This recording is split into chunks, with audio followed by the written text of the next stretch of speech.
Hello guys, welcome back to another Seki3 video. Today we're going to be doing a 9-month update on the Waterbox Peninsula Mini 25, and today we're going to open up with these new corals. As you can see, I have ventured my way into SPS now. I mean, the tank's been up and running for 9 months now. It's been very stable, and now I'm, being a bit more daring now and seeing if I can have some SPS coral. So there's a lot of things to cover. As you can see, there's lots of things to change. You can even see a new little guy at the back there. I'm going to be explaining all this into this video today, so stick around for that, guys, and let's get on with this update then.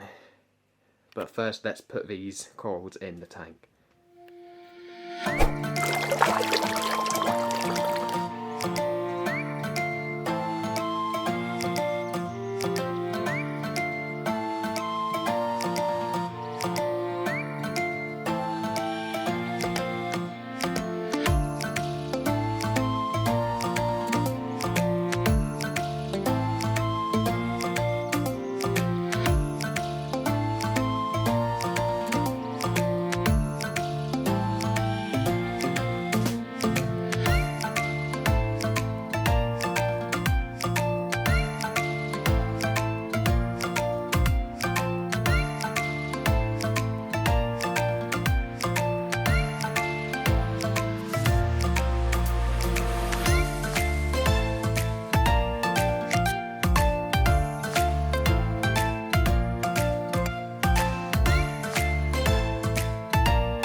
So it's been a couple hours now, and the corals have now nicely settled in. I am recording this a bit later than usual. That's why the blues are on now. So it's going to be a bit of a different lighting at the minute. So we've got the blues on. So it's a bit more bluer. Things are a bit more vibrant. But I don't want to change the light schedule or anything just because, I've just added new corals and that. So as you can see, the tank looks very different, of course. We've got some new corals in here, of course. So we're going to go over that quickly, starting from, let's say, this side over here. So, first of all, what I got today is this Montipora, because I am now going into SPS coral. I am trying to make this more of a mixed reef, so got to get SPS coral. So this is a encrusted Montipora. It's a sunset Montipora, so it will encrust onto the rock. It's not showing much colour right now just because I just fed it. I fed all the corals here, so they're a bit closed up at the minute. But when the green polyps are open, there's a really nice coral. You can see where the part's been affected by the food. So yeah, it's very, very nice, very good coral. And then, of course, we've got our nice frog spawn, gorgonian and mushroom. They're still doing really good. The frog spawn coral, you can see down here, we've got a new little visitor. It's a bit, let me just turn up the ISO so you can see it. So this little guy here is a sexy shrimp. Sorry for the quality right now, it's probably very grainy, but this here is a sexy shrimp. I've got 2 more here as well, so we've got 3 sexy shrimp in the tank. These 2 have kind of stayed together, but for some reason this guy just wants to host the frog spawn. That's fine with me. That is fine with me. So yeah, sexy shrimps are really cool. I did wait for them. So that's going to be the type of shrimp in here. I was going to add a cleaner shrimp in this aquarium, because the last one I had for around 2.5 years now, and it sadly passed quite a while ago now in the Red Sea Reefer. So I never really had such shrimp in there, so I decided to go with sexy shrimps. They're like very cool shrimp as they wiggle their bum. You see, well, this one's not wiggling its bum actually, it's a bit sad. But on Instagram I posted a video of them wiggling their bums. You can see these 2 here. They do go good in groups, so yeah, it's a pretty cool little addition. Add some like nice movement to the aquarium. I really like them. I really do like them. They don't really scavenge for stuff, so that's why we got some hermit crabs. I got these today. So these hermit crabs, you know, just normal generic hermit crabs. There's supposed to be one in that shell there. I think he's still hiding. Yeah, you can just about see his yellow eyes. So they're red leg hermit crabs. They're not like massive hermit crabs in a way. I didn't really have hermit crabs in this aquarium just because I was scared of them knocking over all the corals, but I'm pretty sure they shouldn't do that. So they'll go around scavenging all the little food, and then the sexy shrimps are just dead, you know, just for viewing purposes. Anyway, moving up to the top, here is our second SPS coral we got in the aquarium now. So this is a green acro. Literally, that's it. It's a common green acro. This has been suggested to me as a beginner SPS. Hopefully, I didn't realise that acroporas were beginner SPS. I always thought it was just Montiporas digitata, but I don't want to, you know, get into that area. I don't really want to go high-end SPS. Like I've said in previous videos, I just want, you know, some like nice beginner SPS, like entry-level SPS, just you know, to like create that whole like mixed reef feeling. But I think it's doing pretty good because its polyps are slowly coming out. I don't know if that's a good sign. Pretty sure it is. Yeah, I did hear that sometimes you have to like acclimatize them, so you have to, you know, start on the bottom and slowly move them up. But I just stuck at the top for now because it looks good. If I do need to like move it down because it's getting too much light, but that's fine. So moving across to down here, as you can see, we have this is a Goniopora. The tentacles are still retracted in because I just put them in, remember. They should, you know, extend out a bit more. They don't really have long tentacles, these ones. These ones don't really have long tentacles. I don't really know how Gonioporas like grow in a way. I'm pretty sure they grow like outwards. Like, you know, they grow their tentacles outwards, so then of course they'll be more bigger. I don't really know what type of species of Goni this is. I think it's just red and yellow. It's really nice piece. So that's just at the bottom there for now. Looks like it's a good spot there. And finally, this big guy here. I definitely know I'm going to regret this in the future. This is a bubble tip anemone. Of course, I had to get one. Well, no, I didn't actually get it. I got it given to me by a local reefer. Of course, he's having, you know, he's got lots of bubble tip anemones in his aquarium now. You know, they're spreading too much, so we have to get rid of them somehow. So he gave one to me. It was really nice of him. But and I stuck on the main rock here. I was going to go on the sand so it wouldn't grow as much, but it moved. Of course it did. It moved. It popped off the rock, started going everywhere. Everyone was screaming. I was screaming. Finally, it found its little place to settle there. So hopefully it will stay there. I'm not going to be feeding this guy because I do not want it to grow any bigger than that. And if it does start splitting and growing, I'm just going to have to try and get it off the rock and, you know, and control it, because we don't want it really getting any bigger than that.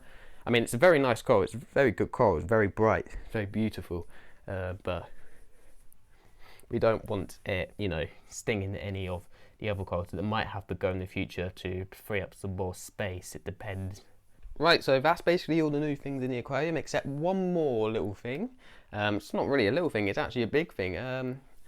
I have a new fish in the aquarium. You've probably seen it around. It's actually in the Grandma's cave now, because sadly the Grandma did pass away to, I think it was fin rot, and then it got finished off by ick, which was really sad. I don't know why, but I put some pictures of his fin rot up on the screen right now. He was feeding really well. He was eating actually really well the night before, but then the day after, I say he just randomly passed away. It's really sad, that was. So it's been a couple, like it's been like a month now since the Grandma's now passed away, and I've just recently gotten a new fish, and that fish, if we can find it in the Grandma's cave, is... So after a 5-minute long wait, apparently my new fish has decided to be a bit camera shy today, so the only time the camera comes out, he doesn't come out. That's typical, isn't it? So basically the fish we got is a red firefish. So it's a nice little fish. I'll put a picture up on the screen now of what it looks like. It's a really nice fish. The only downside is it's not just because of the fish, it's because of this guy here. He has been shown a little bit of aggression, and when I mean a little bit, I don't mean a little bit. Why did I say a little bit? He's showing quite a bit of like territorial aggression. Like when he comes out, sometimes he will start chasing him around the tank, so we might have to do something about that. So that's the only sad thing about having this new fish, is that he's been bullied, I guess, by this fish here. And this isn't the first with this fish. This fish has bullied quite a few fish actually that had to go back. So my little firefish, he just lives in his cave. He sticks his head out. He sticks his head out all around here, and now you just see his little head pop out. It's like hello, and he will, come out. Really nice fish. Really good fish. I love his cute little face and that. Again, I showed a picture on the screen on what it looks like. It's very, like I said, yeah. Really do like this fish, but hopefully we can keep it with this guy, or we might have to do something about it. It's a bit strange. It is a bit strange because the clownfish, he doesn't show any aggression to any of like the neon goby and the like yellow reef goby. He doesn't show any aggression to them whatsoever. It's just the firefish. When he comes out and when he goes around his little area, he'll literally try and beat him up. And that's not good. That's not good. We don't like that. Other than that, this tank is doing actually really nicely. The parameters are really stable now. It's 9 months now. It's nearly a year. A couple more months. It'll be a year now. Started getting SPS now, which I'm really happy about. Hopefully I can keep these this stick alive, along with the Montipora. I do really want to get a plating Montipora, like an orange plating Montipora around here. Hopefully that won't shade anything. Just kind of break up the colours here, because this is green everywhere. So green is a very common colour in nature, but it'd be nice if we had more reds and that, more spread out everywhere. Maybe even like different colours like yellows and purples. There is loads of other corals that I do have in mind, like like Duncans, Lobophilias, Trachyphilias, Scollies will be good on the sand bed. There's just so much more corals I really want to pack into this aquarium, but there is it's starting to run out of space now, and space is a big problem in reefing when when things start to grow out, or you add a lot of things into the aquarium. I mean, there's not much corals around this area here, but I'm leaving this area out maybe for more acans in a way. This spot might be good here for like a Lobophilia or something like that. I don't really know much about them. I do have to do my research about that, but yeah, that's basically the tank so far. So let me just quickly show you what I'm feeding. So I'm feeding them garlic guard now, as well as the Seachum garlic guard. I just mix it in with their food, and apparently it helps them boost their immune system. You can get food with frozen food with garlic already in there, and that apparently it does help them with their immune system, stop them catching diseases like the Royal Grammer. So I got that after the Royal Grammer died, because I knew that I didn't want any other fish getting diseases. Coral food wise, I'm still feeding reef roids, if you can see that. Get it underneath the light. Reef roids here, polyblab reef roids. They don't come in these containers anymore, I don't think. They come in these now, but I guess it's just to help save on plastic. So I keep this little pot here, and every time I just fill this up and I just keep it over on the windowsill, so whenever I need it I can just unscrew it quickly. I guess that they need to reduce the plastic intake. Well, so here in the UK they've just decided to change it. I don't know about any other countries, but it's just fine. It's just a different packaging, isn't it? Not much really to update on the filtration. The filtration's kind of just stayed the same. Filter floss, biomedia. It's just that's it. Just doing quite quite big water changes every week. Of course, because we don't have a skimmer or anything on this aquarium, and there's getting in quite a lot of corals now, so we need to do some big water changes to, you know, top up those elements. I have been testing, you know, regularly, and there's no like big like fluctuations and like big intake on the elements yet. I think water changes are just really like, you know, topping it up for now, but I don't know, in the future I might have to get a doser and start dosing. It just depends. I mean, one final thing we can talk about is probably growth in the aquarium. This trumpet coral, candy cane coral, this has been growing like very, very nicely. It started off with 2 heads, now there's like 1, 2, 3, 4, 5 heads on there now. So that's a pretty big achievement for me. Like, you know, growing them out. They're probably not that hard to grow in a way, but I've seen definitely growth from the torch coral. It's starting to close up now because the lights are starting to turn off. Again, I am recording this pretty late at night. Yeah, I can see, like, you know, like I can see things getting bigger. Like, that's like I swear this Gorgonian gotten taller. The only really thing I haven't really seen is these zoanthids. They just don't seem to grow, and I don't know why. I don't know why, especially like these ones on the frag plug here. Right, like every day, I just have to count the polyps, how much heads there is, and there's always 8 heads. I never see another head, and I don't know why. I don't know why. If you know like if you know why my zoanthids aren't growing, or if you know any like tips to get them to grow, please put them in the comment section, because I really want to cover this area in Zubbers, but it doesn't look like it's going to happen. So hopefully we can change that in the future. That's one of the things I want to achieve. You know, like an actual good growing Zoa garden. But yeah, everything else is growing good.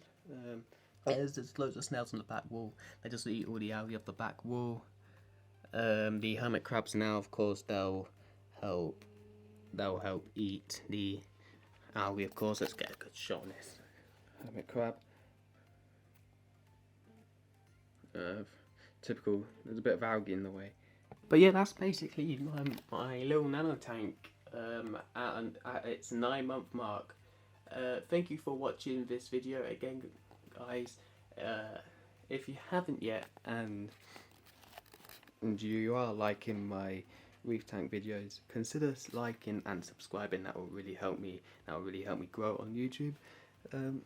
Other than that, that's basically everything in this 9-month update. So thank you for watching this video. And like always, happy reefing.